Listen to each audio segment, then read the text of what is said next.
ನಮಸ್ಕಾರ.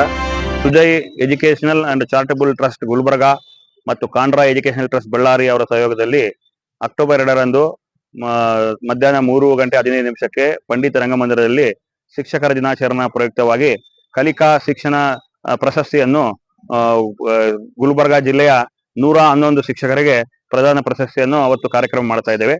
ಇದು ನಾವು 15-20 ವರ್ಷಗಳಿಂದ ನಾವು ಶಿಕ್ಷಕರ ದಿನಾಚರಣೆ ಎರಡೂ ಸಮಸ್ಯೆಯವರು ತಮ್ಮ ತಮ್ಮ ಕಾಲೇಜಿನಲ್ಲಿ ಚಿಕ್ಕ ಮಟ್ಟದಲ್ಲಿ ಮಾಡ್ತಾ ಇದ್ದೀವಿ. ನಮಗೊಂದು ಕಾನ್ಸೆಪ್ಟ್ ಇತ್ತು, ಒಂಟಿ ಸಾರ್ಗೂ ನಮಗೆ ನಾವಿಬ್ರು ಗುಲ್ಬರ್ಗಾ ವಿಶ್ವವಿದ್ಯಾಲಯ ಸಿಂಡಿಕೇಟ್ ಮೆಂಬರ್ ಆಗಿದ್ದರಿಂದ ನಮಗೊಂದು ಕಾನ್ಸೆಪ್ಟ್ ಇತ್ತು, ಸರ್ ಈ ಎಜುಕೇಶನ್ ನಲ್ಲಿ ಏನೋ ಒಂದು ಚೇಂಜಸ್ ಮಾಡಬೇಕು ಅಂತಂದಾಗ ಶಿಕ್ಷಕರ ದಿನಾಚರಣೆ ಅಂದ್ರೆ ಸರ್ಕಾರದಿಂದ ಖಾಲಿ ಹೈಸ್ಕೂಲ್ಗೆ ಅವತ್ತು ಒಂದು 15-20 ಮಂದಿಗೆ ಸೆಲೆಕ್ಟ್ ಮಾಡಿ ಆನರ್ ಮಾಡ್ತಾ ಇದ್ರು. ನಾವು ಇಲ್ಲ ಸರ್, ಶಿಕ್ಷಕರಂದ್ರೆ KG ಇಂದ PG ಒಳಗೆ, ಅಂಗನವಾಡಿಯಿಂದ ಹಿಡಿದು ವಿಶ್ವವಿದ್ಯಾಲಯ ಮಟ್ಟದೊಳಗೆ ಎಲ್ಲಾ ಶಿಕ್ಷಕರನ್ನ ಗುರುತಿಸಿ ನಾವು ಒಂದು ಕಾರ್ಯಕ್ರಮ ಯಾಕೆ ಮಾಡಬಾರ್ದು, ಎಲ್ಲರ ಇದು ಒಂದು 5-5 ಮಂದಿ ತಗೊಂಡ್ ಮಾಡಬಾರ್ದು ಯಾಕೆ ಅಂದಾಗ ಆಲೋಚನೆ ಮಾಡಿದಾಗ ಲಾಸ್ಟ್ ಟೈಮ್ ನಾವು ಫಸ್ಟ್ ಟೈಮ್ 2023ನಲ್ಲಿ ಅದೇ ಪಂಡಿತ ರಂಗಮಂದಿರದಲ್ಲಿ ವಿಜೃಂಭಣೆಯಾಗಿ 151 ಮಂದಿಗೆ ಅವತ್ತು ಸನ್ಮಾನ ಮಾಡಿದ್ವಿ.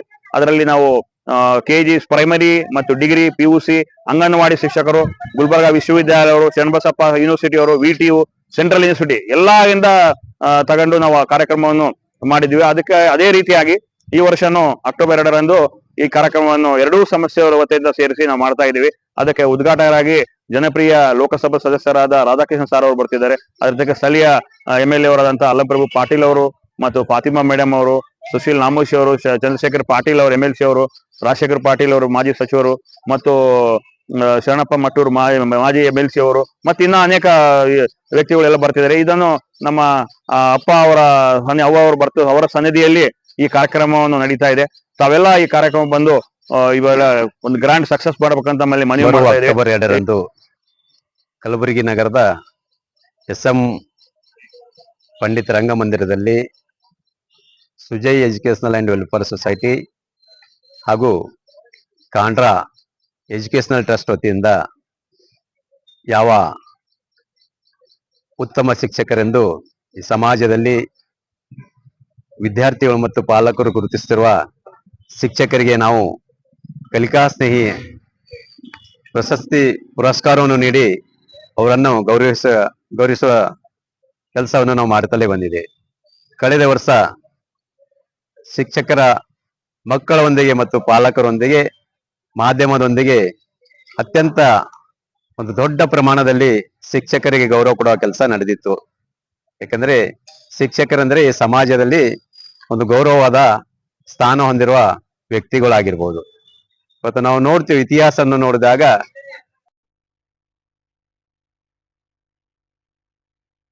ಆ ಶಾಲೆಯಲ್ಲಿ ಶಿಕ್ಷಕರು ಯಾರಂದ್ರೆ ತಮ್ಮ ಮಡದಿಯಾದ ಗೌರವಾನ್ವಿತ ಶ್ರೀಮತಿ ಸಾವಿತ್ರಿಬಾಯಿ ಫುಲೆ ಅವರು, ಅವರ ಪೂರ್ವದಲ್ಲಿ ಶೇಖ್ ಫಾತಿಮಾ ಅವರು ಈ ಶಿಕ್ಷಕರ ಗೌರವಕ್ಕೆ ಪಾತ್ರರಾಗಿದ್ದಾರೆ.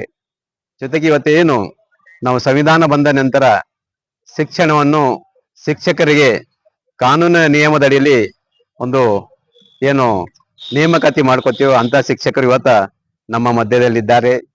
ಅವರು ಕೂಡ ಯಾವ ಜ್ಞಾನದಿಂದ ತಮ್ಮ ಜ್ಞಾನವನ್ನು ಇನ್ನೊಬ್ಬರಿಗೆ ದಾರಿ ಎರೆಯುವ ಕೆಲಸ ಮಾಡ್ತಿದ್ದಾರೆ. ಅಂತರಲ್ಲಿ ಒಳ್ಳೆಯವರನ್ನು ಏನು ನಾವು ಡೆಡಿಕೇಟ್ ಅಂತೀವಲ್ಲ, ತಮ್ಮದೇ ಆದಂತ ಒಂದು ಬುದ್ಧಿಯನ್ನು ಮಕ್ಕಳಿಗೆ ದಾರಿ ಎರೆದಿ ಅವರ ಬುದ್ಧಿಯಿಂದ ಅವರನ್ನು ಒಂದು ಪ್ರತಿರೂಪ ಅಂತೇಳಿ ಸಮಾಜಕ್ಕೆ ಬಿಟ್ಟು ಹೋಗ್ತಾರ ಅಂತ ಶಿಕ್ಷಕರು ನಾವು ಗೌರವಿಸುವ ಕೆಲಸವನ್ನು ನಾವು ಮಾಡಿ ದೇಶದಲ್ಲಿ ಉನ್ನತ ಸ್ಥಾನದಲ್ಲಿ ಇರಬಹುದು ಅಥವಾ ಮಿಲಿಟರಿ ಸರ್ವಿಸ್ ದಲ್ಲಿ ಇರಬಹುದು, ರೈತರಾಗಿರ್ಬೋದು, ಅನೇಕ ಹುದ್ದೆಗಳಲ್ಲಿ ಇವತ್ತು ಏನಾದರೂ ಇದ್ದಾರೆ ಅಂದ್ರೆ ಅದು ಶಿಕ್ಷಕರನ್ನಲ್ಲಿ ಅಂತ ನಾನು ಖಂಡಿತವಾಗಿ ಹೇಳ್ತೇವೆ. ಯಾಕಂದ್ರೆ ಅವ್ರಿಗೆ ಕೊಡುವಂತ ಗೌರವ ಪ್ರತಿಯೊಬ್ಬರು ಕೊಡಲೇಬೇಕು. ಇವತ್ತು ನೀವು ಬೇರೆ ಯಾವುದೇ IAS ಅಧಿಕಾರಿ ಬಂದ್ರು ಅಷ್ಟು ಗೌರವ ಇರಲ್ಲ.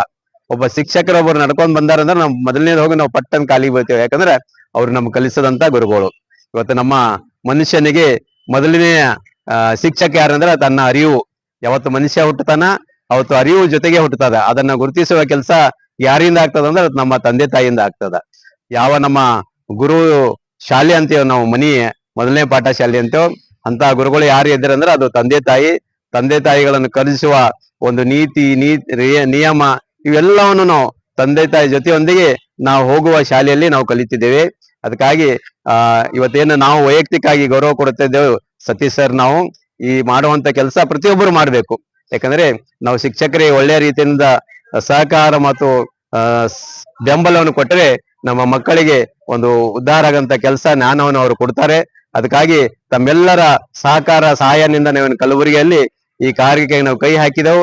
ತಾವೆಲ್ಲರೂ ಬೆಂಬಲಿಸಿ ನಮ್ಮನ್ನು ಇನ್ನೂ ಹೆಚ್ಚಿನ ಒಂದು ಶಕ್ತಿಯನ್ನು ಕೊಡ್ಬೇಕು. ಯಾಕಂದ್ರೆ ಒಳ್ಳೆ ಒಳ್ಳೆ ಕೆಲಸ ಮಾಡಕ ಅಂತ ಸಂದರ್ಭದಲ್ಲಿ ನಾವು ಕೂಡ ಇವತ್ತು ನಾನು ಮನವಿ ಮಾಡ್ಕೋತೀನಿ, ಕಲಬುರಗಿಯ ಎಲ್ಲಾ ಸಮಾಜ ಬಾಂಧವರು ನಮ್ಮ ಕಾರ್ಯಕ್ರಮಕ್ಕೆ ಬನ್ನಿ ಮತ್ತು ನೀವು ನಿಮ್ಮ ಜೊತೆಗೆ ಒಂದು 4 ಜನ ಕರ್ಕೊಂಡ್ ಬಂದು ಶಿಕ್ಷಕರಿಗೆ ಗೌರವ ಕೊಡುವಂತ ಕಾರ್ಯದಲ್ಲಿ ತಾವು ಭಾಗವಹಿಸ್ಬೇಕಂತೇಳಿ ನಾನು ಮನವಿ ಮಾಡ್ಕೋತೀನಿ.